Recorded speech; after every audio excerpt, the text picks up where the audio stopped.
కూడి వచ్చినటువంటి దేవుని కుమారులకు, దేవుని కుమార్తెలకు యేసుక్రీస్తు నామంలో వందనములు. మన తండ్రి అయినటువంటి దేవునికి స్తుతులు, స్తోత్రములు. ప్రియులారా, మనం చెప్పుకోబోయేటటువంటి అంశం ఏమిటంటే, మనిషి జన్మతః పాపి కాదు.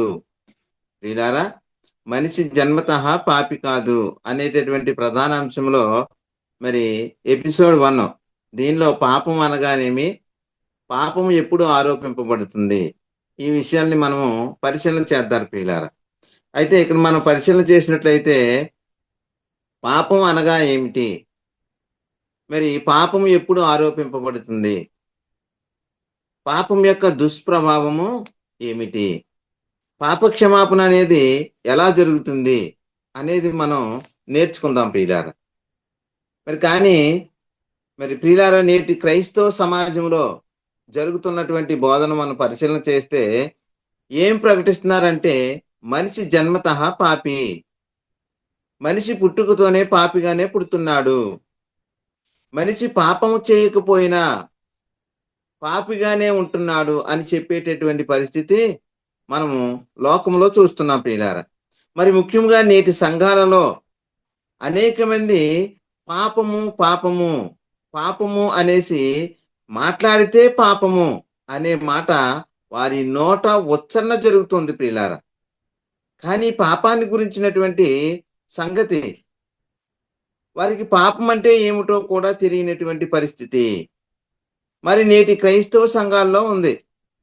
మరి నేడు బోధించే బోధకుల గురించి మనం పరిశీలన చేస్తే ఈ పాపాన్ని గురించిన సంపూర్ణ అవగాహన వారికి లేదు ప్రియులారా.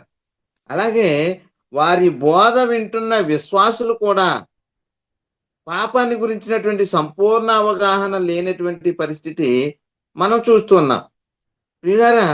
మనిషి జన్మతః పాపి అని నమ్ముతున్న వాళ్ళు, మరి బోధిస్తున్నటువంటి వారికి కూడా పాపం అంటే ఏమిటో తెలియనటువంటి పరిస్థితిలో ఉన్నారు ప్రియులారా.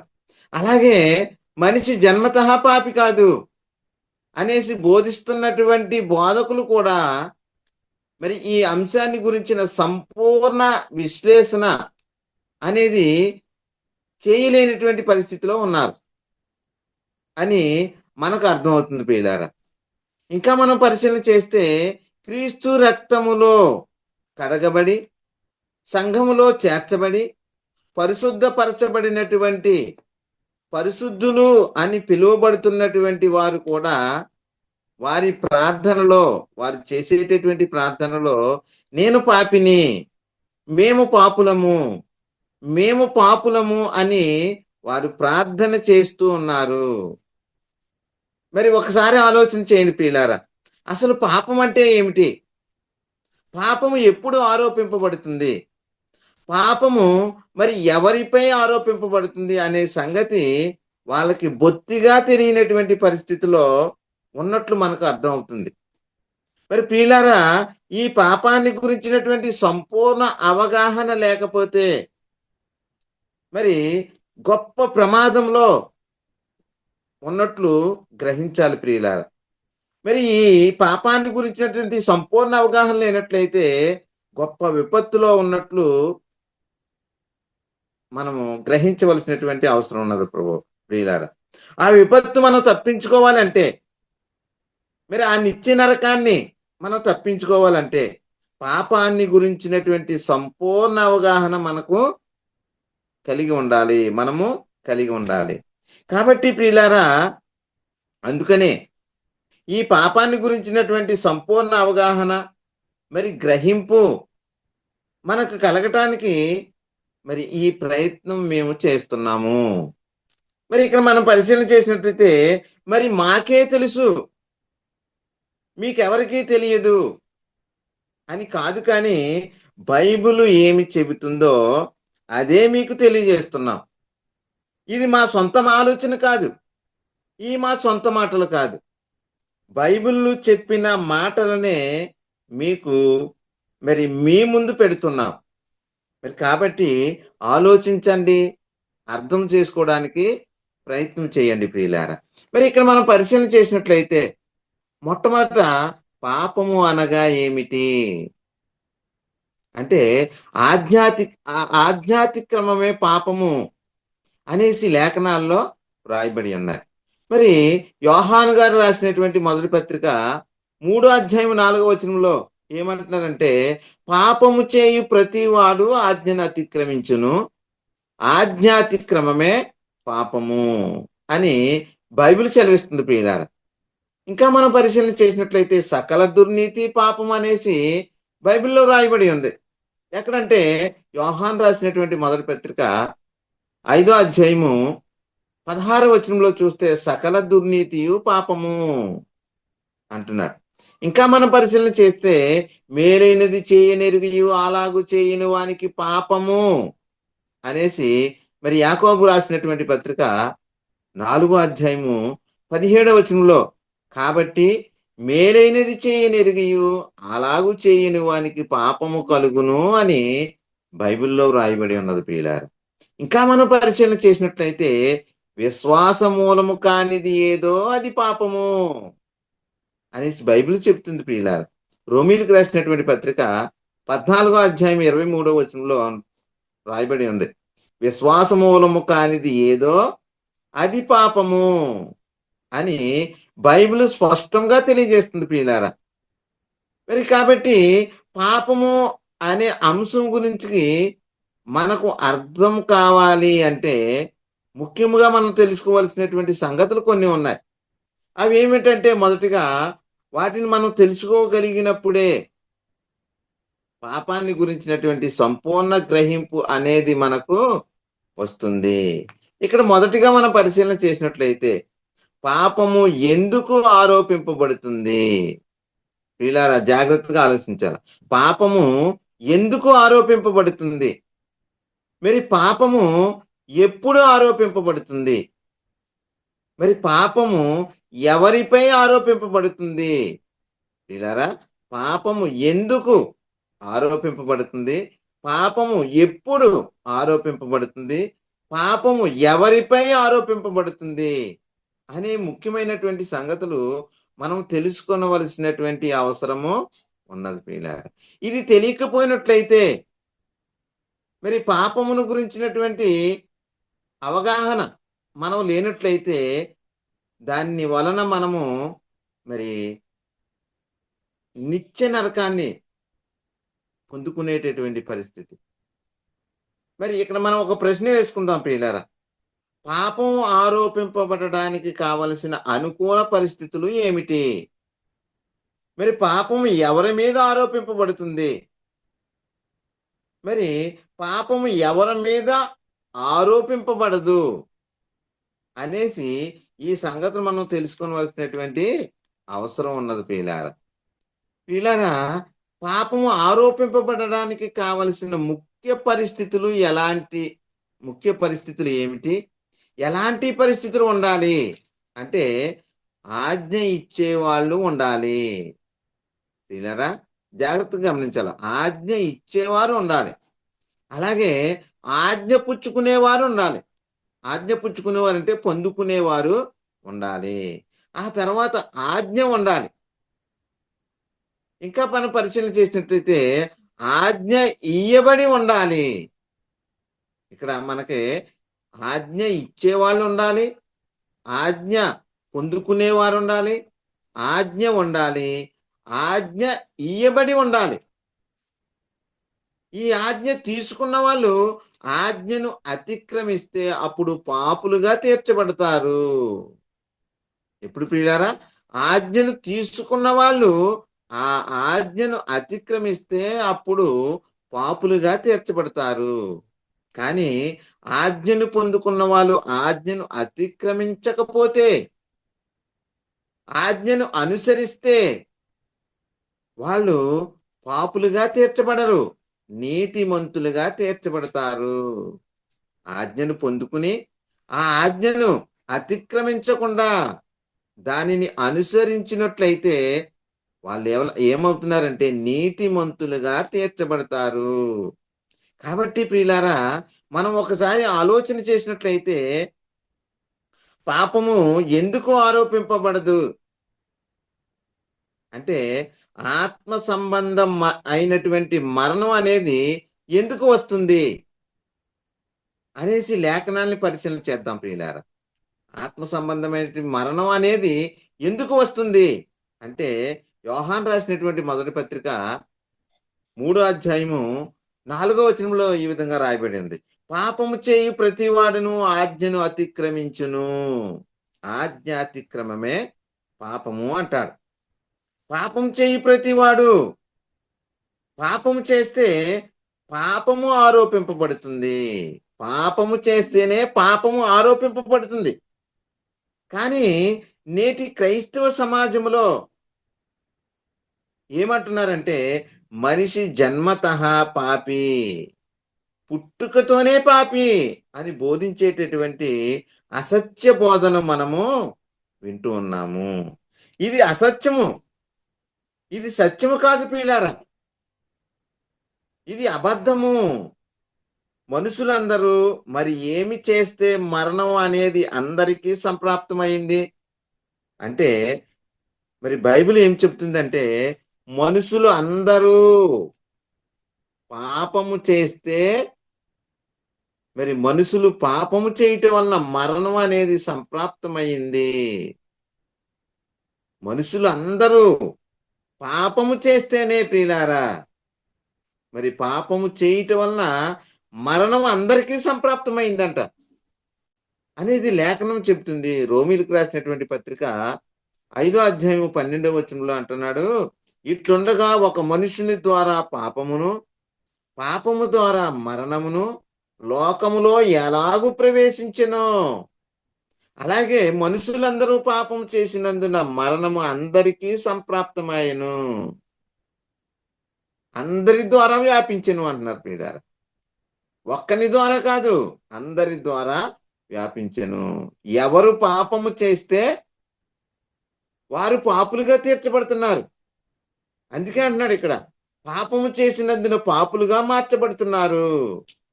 అయితే ప్రియులారా, ఈ పాపాన్ని గురించి మనం పరిశీలన చేసినట్లయితే, మనుషులు ఏమి చేయటం వలన పాపులుగా తీర్చబడుతున్నారంటే, మనుషులందరూ కూడా పాపము చేయటం వలన మనుషులు పాపులుగా తీర్చబడుతున్నారు. కానీ మనిషి జన్మతః పాపి అని బోధించేటటువంటి బోధ లేఖనానికి విరుద్ధముగా ఉంది కదా. అవును, మరి పాపం యొక్క దుష్ప్రభావం ఏమిటి అంటే, పాపం యొక్క దుష్ప్రభావం చాలా కఠినమైనది. అది బైబిల్ని బట్టి మనకు అర్థమవుతుంది. పాపం వలన వచ్చే జీతం ఏమిటి అంటే, పాపం వలన వచ్చే జీతము మరణము. మరణం అనేది ఏ మరణము? శరీర మరణము కాదు ప్రియులారా. శరీర మరణము అందరికీ వచ్చేది. మరి శరీర మరణం అనేది అందరికీ వస్తుంది. కానీ ఇక్కడ లేఖనాలలో రాయబడి ఉంది, మరణం అనేది ఆత్మ సంబంధమైనటువంటి మరణము. అయితే ప్రియులారా, రోమిలికి రాసినటువంటి పత్రిక 6వ అధ్యాయం 23వ వచనంలో చూస్తే అక్కడ రాయబడి ఉంది, ఏలయనగా పాపం వలన వచ్చి జీతము మరణము, అయితే దేవుని కృపావరము మన ప్రభు అయిన క్రీస్తు యేసునందు నిత్య జీవము. ప్రియులారా, పాపం వలన వచ్చే జీతం ఏంటంట? మరణము. ఏ మరణం అది? ఆత్మ మరణము. అయితే దేవుని కృపావరం ఏమవుతుందంట? మన ప్రభు అయిన యేసు క్రీస్తునందు నిత్య జీవాన్ని ఇస్తుంది అని చెప్తున్నారు ప్రియులారా. పాపం యొక్క దుష్ప్రభావం ఏమిటంటే, మన దోషాలంట దేవునికి మనకు అడ్డముగా ఉన్నాయి అనేసి లేఖనాల్లో రాయబడి ఉన్నాయి. మరి యెషయా గ్రంథం 59వ అధ్యాయము మొదటి వచనం మనం పరిశీలన చేసినట్టయితే, మీ దోషములు మీకును మీ దేవునికిని అడ్డముగా వచ్చెను. దేవునికి మనకు ఏమొస్తున్నాయంటే అడ్డముగాను? మీ దోషములు అని చెప్తున్నాడు ప్రభు. ప్రియులారా, మీ దోషములు దేవునికి మనకు అడ్డంగా వచ్చెను అంటాడు. కాబట్టి ఈ వచనాన్ని బట్టి మనం చూస్తే పాపం యొక్క దుష్ప్రభావము ఏమిటి? పాపము చేసిన వారు ఆత్మ సంబంధమైన మరణానికి లోను అయ్యేటటువంటి పరిస్థితి ఉంది అనేసి మనకు అర్థమవుతుంది ప్రియులారా. మనిషి జీవించి ఉండగా దేవునికి దూరమై ఉన్నటువంటి పరిస్థితి. మరి శరీరాన్ని విడిచిన తర్వాత నిత్య నరకానికి వెళ్ళేటటువంటి పరిస్థితి. మరి దీనినే ఏమంటున్నారంటే రెండవ మరణము అంటున్నారు. ఈ రెండవ మరణం ఈ ఆత్మను ఏం చేస్తుందంట? దేవునికి దూరంగా తీసుకుని పోతుంది. ఎక్కడికంటే నిత్య నరకానికి తీసుకుని వెళ్ళేది ఈ పాపమే అనేసి మనము గ్రహించవలసినటువంటి అవసరము ఉన్నది ప్రియుల. నిత్య నరకంలో ఎంతసేపు ఉంటామంటే మరి నిత్య నరకంలో యుగ యుగాలు ఉండేటటువంటి పరిస్థితి. మరి మార్కు సువార్త 9:48 అంటారు, నరకమున వారి పురుగు చావదు, అగ్ని ఆరదు. అక్కడ ఏముంటదంట? అగ్ని ఆరదట, పురుగు చావదట. ఎక్కడంట? నరకమున. నరకమున. అవును, పాపం యొక్క దుష్ప్రభావం చాలా భయంకరమైనది అని తెలుసుకోవలసినటువంటి అవసరం ఉన్నది. పాపం అనేది దైవ కుమారత్వాన్ని పోగొట్టుకునేటటువంటి పరిస్థితి. పాపము చేయటం వల్ల దైవ కుమారత్వం పోగొట్టుకుంటాము.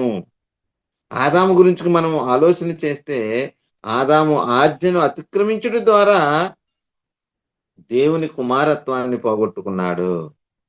మనం పరిశీలన చేసినట్టయితే లోకాసు వార్త 3:38 అంటున్నాడు, కైనాను ఏనోషుకును, ఏనోషు షేతుకు, షేతు ఆదాముకు, ఆదాము దేవునికి కుమారుడు అని చెప్తున్నాడు పిల్లారా. ఆదాము ఎవరంట? దేవునికి కుమారుడు. దేవునికి కుమారుడుగా ఉండవలసినటువంటి ఆ ఆదాము ఏమి చేయటం వలన మరి ఆ దైవ కుమారత్వాన్ని పోగొట్టుకున్నాడంటే, దేవుడు ఆదాముకి ఇచ్చినటువంటి ఆజ్ఞను అతిక్రమించుట ద్వారా మరి దైవ కుమారత్వాన్ని పోగొట్టుకునే పరిస్థితి మనం చూస్తూ ఉన్నాము.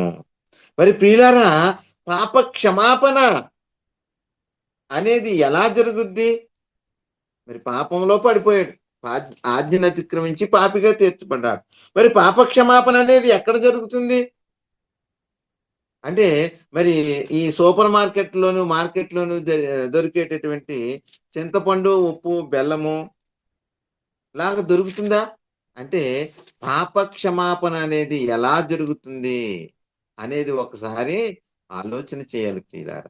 ఎలా జరుగుద్ది ఒకసారి ఆలోచన చేస్తే, పాప క్షమాపణ యొక్క విలువను గురించి మనం ఆలోచన చేస్తే, లేఖనాల్లో కీర్తనకారుడు రాస్తూ కీర్తన గ్రంథము 49వ కీర్తన 7-9 మనం పరిశీలన చేసినట్లయితే, ఎవడును ఏ విధము చేతనైనను తన సహోదరుని విమోచింపలేడు, వాడు కుళ్ళు చూడక నిత్యము బ్రతుకున్నట్లు వాని నిమిత్తము దేవుని సన్నిధిని ప్రాయశ్చిత్తము చేయగలవాడు లేడు. వారి ప్రాణ విమోచన ధనము బహు గొప్పది, అది ఎన్నటికీ తీరక అట్టుండవలసినదే. చూడండి ప్రియులారా, ప్రాణ విమోచన ధనము బహు గొప్పదట. ఎవడు కూడా ఏ విధము చేత కూడా వాని ప్రాణాన్ని విమోచింపలేడు అనేటటువంటి పరిస్థితి. అలాంటి పరిస్థితిలో ఉన్న మానవుని కోసము, అలాంటి పరిస్థితిలో పాపములో ఉన్నటువంటి మానవుని కొరకు మరి ఏం జరిగిందంటే, దేవుడు తన సొంత కుమారుడైనటువంటి యేసుక్రీస్తుని లోకానికి పంపించాడు. మరి వెండి, బంగారం వంటి క్షయ వస్తువుల చేత మీరు విమోచింపబడలేదు, కానీ అమూల్యమును అత్యధికములునైనటువంటి ఆ కృప ద్వారా మరి ఆయన గొర్రెపిల్ల వంటి క్రీస్తు రక్తము చేత మనము విమోచింపబడినటువంటి వారం అన్నటి పరిస్థితి మనము ఆలోచన చేయాలి ప్రియులారా. మరి ఇది మనం పరిశీలన చేసినట్లయితే, పేతురు రాసినటువంటి మొదటి పత్రిక 1వ అధ్యాయము 18-19 మనం పరిశీలన చేసినట్లయితే, పితృ పారంపర్యమైన మీ వ్యర్థ ప్రవర్తనను విడిచిపెట్టినట్టుగా వెండి బంగారముల వంటి క్షయ వస్తువుల చేత మీరు విమోచింపబడలేదు గాని అమూల్యమైన రక్తము చేత, అనగా నిర్దోషమును నిష్కలంకమునకు గొర్రె పిల్ల వంటి క్రీస్తు రక్తము చేత విమోచింపబడితిరని మీరు ఎరుగుదురు కదా అంటున్నారు మీరు. ఈ పాపం నుండి విమోచింపబడాలంటే వాని ప్రాణ విమోచన ధనము బహు గొప్పదంటున్నాడు. మరి ఆ విమోచన కలగాలంటే మరి ఆ కుమారుడుని, దేవుడు తన కుమారుడైనటువంటి యేసుక్రీస్తుని ఈ లోకానికి పంపాలి. కాబట్టి ప్రియులారా, పాప క్షమాపణ జరగాలంటే ఈ లోకంలో ఉన్న ఏకైక మార్గము యేసుక్రీస్తు. ఆ రక్తము ప్రియులారా, అవును, క్రీస్తు రక్తమునందలి విశ్వాసము ద్వారా దేవుడు ఆయన కరుణాధారముగా మనకు అనుగ్రహించినటువంటి పరిస్థితి. రోమీలకు రాసినటువంటి పత్రిక 3వ అధ్యాయము 26వ వచనాన్ని మనం పరిశీలన చేసినట్లయితే, రోమీలకు రాసినటువంటి పత్రిక 3వ అధ్యాయము 26వ వచనంలో మనం పరిశీలన చేసినట్లయితే, క్రీస్తు యేసు రక్తమందలి విశ్వాసము ద్వారా ఆయనను కరుణాధారముగా బయలుపరిచెను. దేవుడు ఇప్పటి కాలమందు తన నీతిని కనపరచు నిమిత్తము తాను నీతిమంతుడును యేసునందు విశ్వాసము గలవానిని నీతిమంతులుగా తీర్చువాడునై ఇండుటకు ఆయన అలాగు చేసెను. ఎందుకు తన కుమారుని ఈ లోకానికి పంపాడంటే మనల్ని నీతిమంతులుగా తీర్చడానికి. ఆయన రక్తము ద్వారా, ఆయన రక్తమునందలి విశ్వాసము ద్వారా అని చెప్తున్నాడు ప్రియులారా. పాపక్షమాపణ మరి అంగట్లో దొరికేది కాదు ప్రియులారా. మనుషులు తనంతట తాను పాపమును పోగొట్టుకునే పరిస్థితి లేదు ప్రియులారా. మరి ఈ లోకంలో ఏమి చెల్లించినా, మరి వెండి బంగారములు ఇచ్చినా, ధనధాన్యాదులు ఇచ్చినా మరి ఆ పాపమును పోగొట్టుకునేటటువంటి పరిస్థితి లేదు ప్రియులారా. పాపులుగా చనిపోతే మరి ఎక్కడికి వెళ్తారంటే నిత్య నరకానికి వెళ్ళేటటువంటి పరిస్థితి. అక్కడ అగ్ని ఆరదు, పురుగు చావదు అంటున్నారు. ఊదనక్కరలేని అగ్ని అని యోబు గారు చెప్తున్నారు ప్రియులారా. అలాంటి వేదనకరమైనటువంటి స్థలము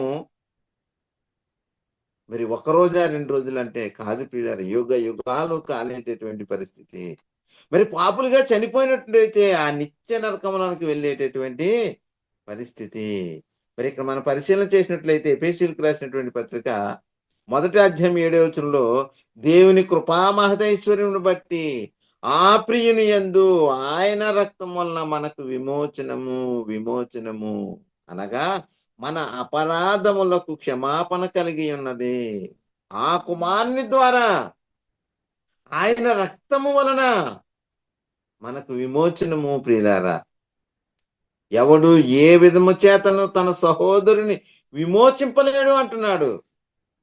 మరి ఆ పాపాల నుంచి విమోచించాలంటే ఆయన కుమారుడైనటువంటి యేసుక్రీస్తుని ఈ లోకానికి పంపాలి. ఆయన రక్తం వలన మాత్రమే మనకు విమోచన, అనగా మన అపరాధములకు క్షమాపణ మనకు కలిగి ఉన్నది అంటున్నాడు పిల్లారా. క్రీస్తు శిలువలో కార్చిన రక్తధారల ద్వారా మనకు పాప క్షమాపణ కలిగి ఉంది. ఆత్మరక్షణ పొందుకున్నాము. దేవుని కుమారులుగా తీర్చబడుతున్నాము. పరలోకమందున్న దేవుని కుటుంబ సభ్యులుగా చేర్చబడుతున్నాము. పరిశుద్ధులలో ఏక పట్టణస్థులుగా, దేవుని ఇంటివారిగా, జీవము గల దేవుని పట్టణస్థులుగా, అనగా పరలోక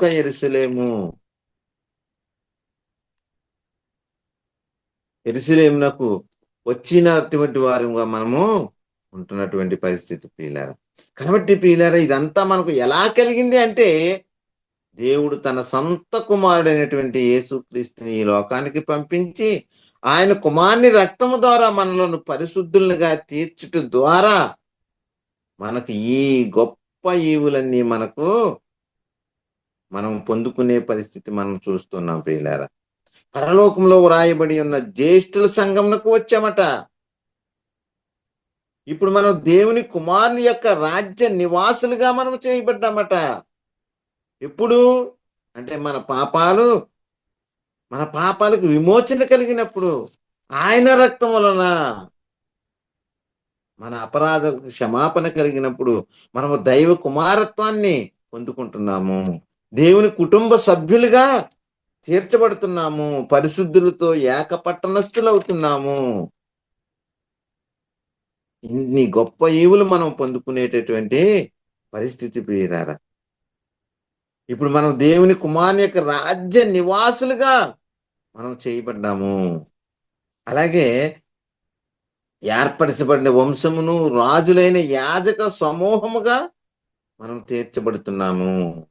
తండ్రితో కూడా ఆయన కుమారుడైన యేసుక్రీస్తుతో కూడా సహవాసము కలిగినటువంటి పరిస్థితిలో ఈరోజు మనము ఉన్నాము ప్రియులారా.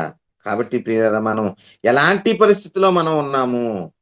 పాపము గురించి మనం తెలుసుకోగలుగుతున్నామా? పాపము గురించి మనం చూస్తే ఎవడునూ కూడా ఏ విధము చేతను తన సహోదరుని విమోచింపలేడు అంటున్నాడు ప్రియులారా. అమూల్యమైన రక్తము చేత, అనగా గొర్రె పిల్ల వంటి క్రీస్తు రక్తము చేత మనము విమోచింపబడ్డాము. ఎవడు కూడా ఏ విధము చేతను తన సహోదరుని విమోచింపలేడు.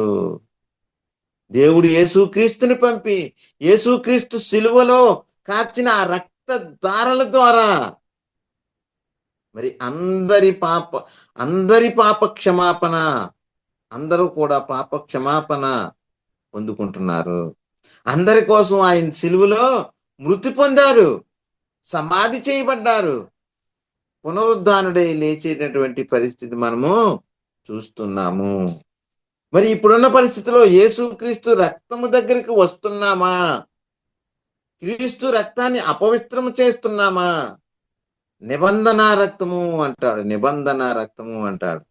హెబ్రీయులకు రాసినటువంటి పత్రిక 10వ అధ్యాయము 29వ వచనాన్ని మనం పరిశీలన చేసినట్లయితే, ఇట్లుండగా దేవుని కుమారుని పాదములతో త్రుక్కి తాను పరిశుద్ధపరచబడుటకు సాధనమైన నిబంధన రక్తమును అపవిత్రమైనదిగా ఎంచి కృపకు మూలమగు ఆత్మను తిరస్కరించిన వాడు ఎంత ఎక్కువైన దండనకు పాత్రుడిగా ఎంచబడినని మీకు తోచును అంటున్నాడు పిల్లారా.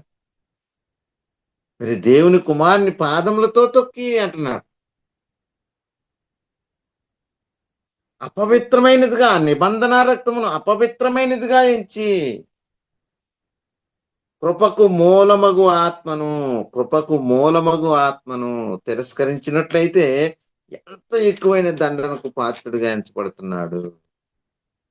కాబట్టి ప్రియులారా, మన పరిశీలన చేసినట్లయితే పరిశుద్ధ పరిశుద్ధకు సాధనమైన నిబంధన రక్తం అంటున్నాడు ప్రియులారా. పరిశుద్ధపరచడానికి సాధనమైందంట ఈ నిబంధన రక్తము. కాబట్టి ప్రియులారా, ఒకసారి ఆలోచన చేయండి. మనంతట మనం పాపాన్ని పోగొట్టుకునేటటువంటి పరిస్థితి లేదు. మరి వెండి బంగారం వంటి క్షయ వస్తువుల చేత మరి మీరు విమోచింపబడలేదు. మరి అమూల్యమును అత్యధికమును అయినటువంటి ఆ క్రీస్తు రక్తము చేత మీరు విమోచింపబడాడు. అందుకనే దేవుడు తన సొంత కుమారుడైనటువంటి యేసుక్రీస్తును ఈ లోకానికి పంపించాడు. కాబట్టి ప్రియులారా, ఆలోచన చేయండి. నేటి క్రైస్తవ సంఘాలలో ప్రకటింపబడుతున్నటువంటి బోధ పరిశీలన చేస్తే మనిషి జన్మతః పాపి అని చెప్తున్నారు ప్రియులారా. మరి పాపము చేస్తే పాపి అవుతున్నాడా? మరి పుట్టుకతోనే పాప అంటే పుట్టుకతోటి పాపి కాదు ప్రియులారా. వాడు ఈ లోకానికి వచ్చి పాపము చేయటం వలన, ఆజ్ఞను అతిక్రమించటం వలన పాపిగా తీర్చబడుతున్నాడు. పాపము చేయకపోయినా పాపి అని చెప్పేటటువంటి బోధలు మనము చూస్తున్నాం ప్రియులారా. జన్మతః పాపి అనేది దుర్బోధ ప్రకటింపబడుతుంది. అది సత్యము కాదు ప్రియులారా, అసత్యము. అందరూ పాపము చేసి పాపులవుతున్నారు. అందరూ పాపము చేసి పాపులవుతున్నారు, కానీ పాపము చేయకుండా పాపులు అవుటలేదు. మరి ఆజ్ఞను అతిక్రమిస్తేనే మరి ఆదాము పాపిగా మార్చబడ్డాడు. మరి పాపం ఆజ్ఞను అతిక్రమించినందువల్లనే దేవునికి దూరమైపోయాడు, ఆత్మ మరణం పొందుకున్నాడు. కాబట్టి దేవునిచ్చినటువంటి ఆజ్ఞలు మనము అతిక్రమించినప్పుడే మనము పాపులుగా తీర్చబడుతున్నాము. కాబట్టి ప్రియులారా, మనం ఈ అంశము మనిషి జన్మతః పాపి కాదు అనేటటువంటి అంశంలో ఈ మొదటి ఎపిసోడ్లో పాపం అనగా ఏమిటి, పాపము ఎప్పుడు ఆరోపింపబడుతుంది, మరి ఎవరిపై ఆరోపింపబడుతుంది అనేటటువంటి ఈ ప్రధానమైనటువంటి అంశాలను మనము ఈ దినాన నేర్చుకున్నాం. రాబోయే రోజుల్లో ఇంకనూ జన్మతః పాపి ఎందుకు ఆ విధంగా ప్రకటిస్తున్నారు, మరి అది వాక్యానుసారమైనదా, వాక్యానికి విరుద్ధమైనదా అనేటటువంటి అంశాన్ని మనము రాబోయే తరగతిలో క్షుణ్ణంగా తెలుసుకుందాము. మరి ఇప్పటి వరకు దేవుడు మనతో మాట్లాడినటువంటి మాటలు ప్రతి ఒక్కరి హృదయంలో నీరు కట్టి ఫలింపజేయను గాక. అందరికీ వందనాలు. దేవునికి స్తోత్రం.